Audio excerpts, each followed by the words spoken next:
Salut gang de Off-Roader du Québec, c'est Ben Lavoie pour 4x4 Setup avec une première chronique de la bête. À la demande du rédacteur en chef, Dave Dano, il m'a demandé de vous faire des capsules concernant la technologie et l'association avec les machines beaucoup plus brutales comme le Norton Beast. Tu peux faire un petit zoom là-dessus. Norton Beast que vous avez eu l'occasion de voir peut-être à Thetford Mines et à Saint-Raymond à l'été 2017 pour les premières fois. Comme vous pouvez voir, les grosses opérations en ce moment. Peut-être qu'il y en a qui me connaissent déjà. Dans le passé, j'avais écrit des articles sur mes voyages que j'ai faits au King of the Hammer qui m'ont inspiré certaines modifications là-dessus, qui sont des idées un peu nouvelles. Et puis comme moi je suis un fanatique d'idées nouvelles pour le off-road, ben, j'ai décidé d'associer la techno et tout ça, et Dave a trouvé ça bien captivant. Alors ici, c'est pas une capsule sur le soudage, parce que je suis pas un soudeur, c'est pas non plus une capsule sur le dessin industriel, c'est pas mon métier non plus. Mais je me débrouille bien avec une semi-automatique au gaz, puis je me débrouille bien avec les logiciels de dessin industriel. Les avantages de faire ces dessins à l'avance avec un logiciel style Inventors ou SolidWorks que beaucoup utilisent, c'est la précision au final, puis ça fait un rendu beaucoup plus professionnel. Il n'y a pas de casse-tête avec un vieux buffer ou bien avec des OSA. Tout arrive, c'est coupé, c'est parfait. Si ça suit tes plans, si tes plans sont corrects.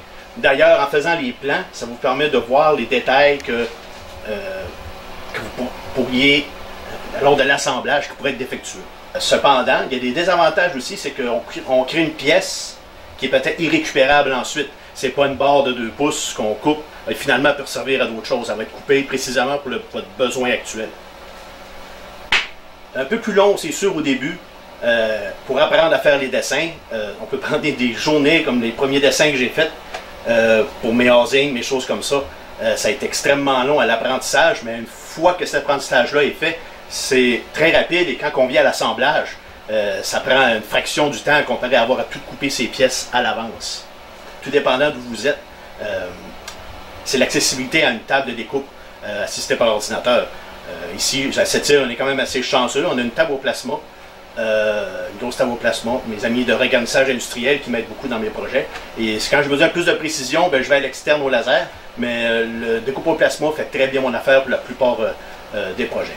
Sur l'ordinateur, au départ, j'avais dessiné mes nouveaux bras de suspension pour l'arrière de mon buggy.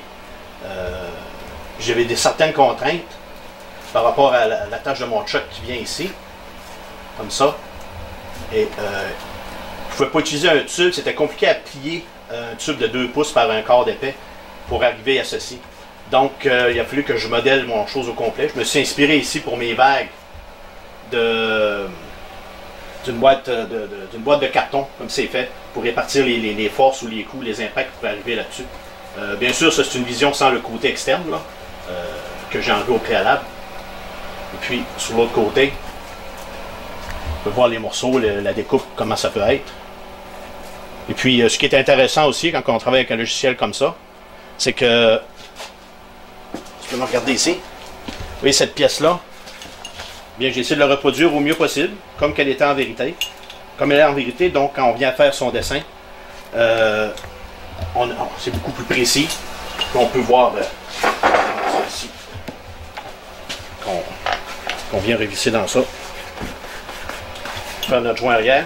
Soit dit en passant, cette pièce-là, qui est un peu particulière, moi je l'ai eu chez Synergy.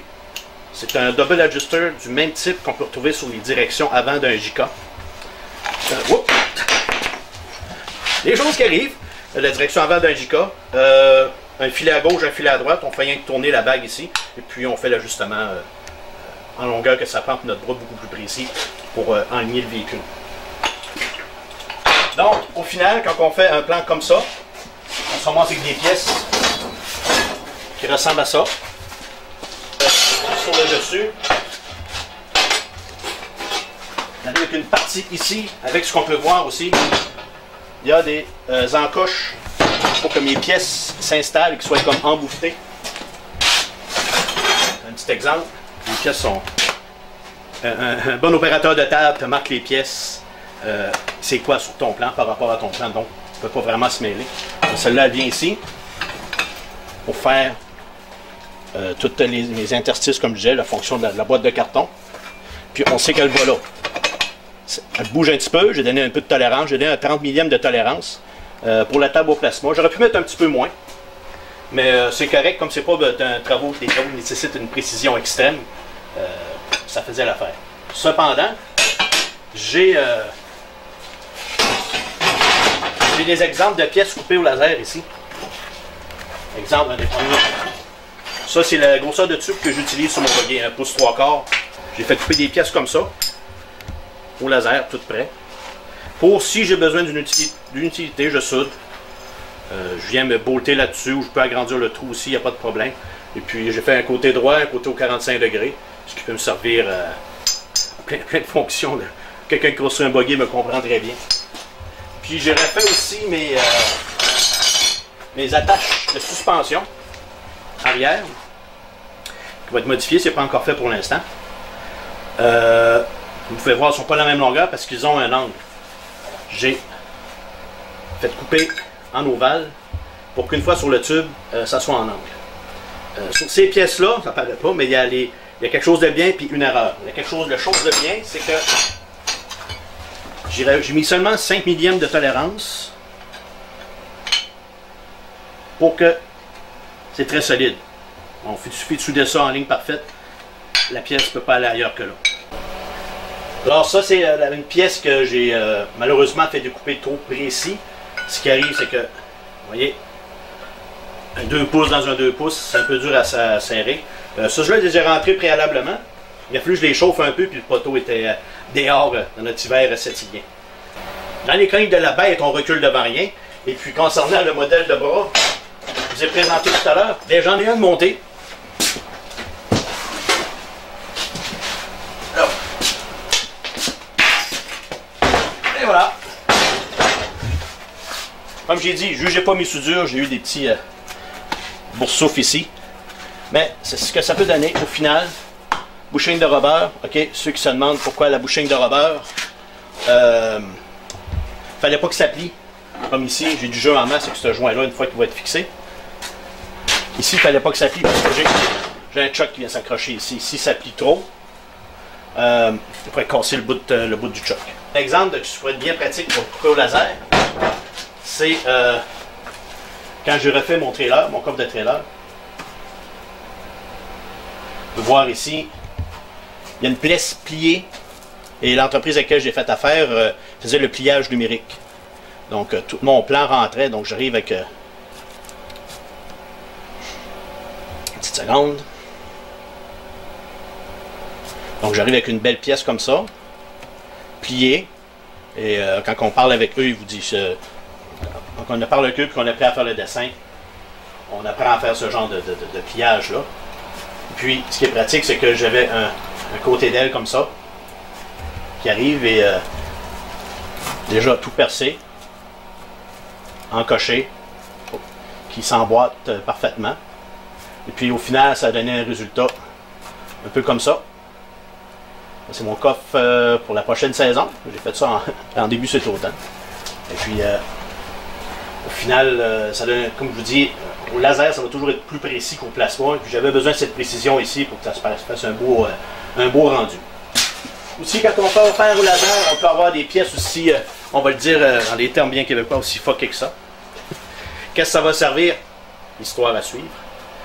Certains l'ont déjà compris, d'autres non, mais ça va être très pratique. J'ai hâte de l'installer, mais je ne travaille pas sur cette partie-là du buggy pour l'instant. Mais voilà, ça a été dessiné. Si j'aurais pas eu AutoCAD, c'est-à-dire Autodesk ou Inventor's ou SolidWorks, c'est un logiciel de ce genre-là, ça aurait été impossible de dessiner comme ça, de couper une pièce aussi précise avec un buffer ou une torche à main levée pour être plasma ou autre. J'ai vraiment hâte de m'en servir. Donc, c'est ce qui termine pour cette chronique de la bête, comment que les logiciels de dessin peuvent donner des rendus intéressants comme celui-là. Comme je dis, regardez pas les soudures. Et à l'avenir aussi, j'ai d'autres chroniques concernant la techno. Prochaine capsule, je voudrais parler de l'adaptation des modules Arduino à la technologie comme ça, pour un off-road comme ça. J'ai plein de possibilités, mais je suis encore en train d'apprendre le fonctionnement des modules Arduino. Et puis aussi le plaisir à avoir un bon lecteur au BD2 via Bluetooth pour avoir des données précises sur le moteur quand on utilise le moteur à injection. D'ailleurs, en off-road, c'est plus une cachette pour personne. On utilise quasiment tous des moteurs à injection compte tenu du fait que ça travaille avec beaucoup plus d'angles qu'un carburateur. Et même ça fait beaucoup plus de fils sur le moteur, beaucoup plus de problèmes à venir. Tout le monde s'entend pour dire que c'est pas si pire que ça. Donc, merci beaucoup pour votre écoute. À bientôt pour une prochaine capsule. Et je voudrais remercier Disco Flash pour l'équipement de filmage, de tournage ici.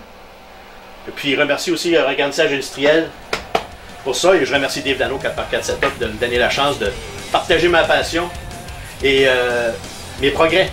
À la prochaine, mec.